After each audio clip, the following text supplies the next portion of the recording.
Construction of two brand new nuclear reactors in South Carolina, which was touted as a breath of fresh air for the nuclear industry in the United States, has now been halted. Billions of dollars already spent, but now the construction company says it has become uneconomical. The halt in construction has raised more questions about the future of nuclear power in the country, but the new energy secretary stays defiant. RT's Alexey Yaroshevsky explains.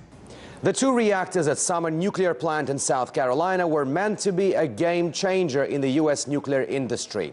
In 2008, Westinghouse Electric Corporation, subsidiary of the Toshiba company, signed a contract to build two 1,100-megawatt reactors at the already running station in South Carolina to be made operational by 2019, and thus rejuvenate the nuclear power industry, blighted by aging plants and low natural gas costs.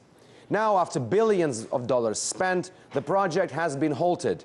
In March, Westinghouse filed for bankruptcy, and now one of the utilities companies involved in the construction, Santee Cooper, says through its CEO that at best it would be 75% more expensive than initially planned and would be completed several years late.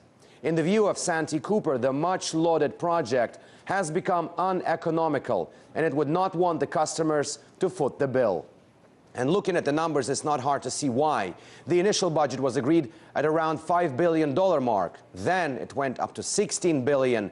And considering that $9 billion already had been spent on these reactors, scrapping the project would save at least $7 billion. The two reactors, if completed, would have become the first major construction in the nuclear industry in decades. So a lot of hopes was laid onto this project. But now that it's halted, there are a lot of questions about the industry's future in general.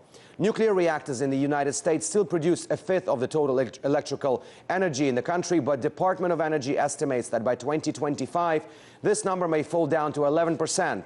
Primarily because of very serious competition from lower-priced natural gas and renewable energy sources, as well as the fact that reactors are aging and renovating those costs a lot of money.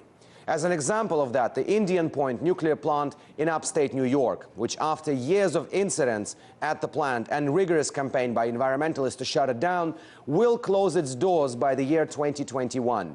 And a number of other plants across America may follow. However, the new Energy Secretary Rick Perry said that last month, rejuvenating the nuclear industry would be one of the new administration's priorities, and even the faltering project of building two new reactors in South Carolina would not stop this. Alexey Yaroshevsky, RT, reporting from Washington, D.C.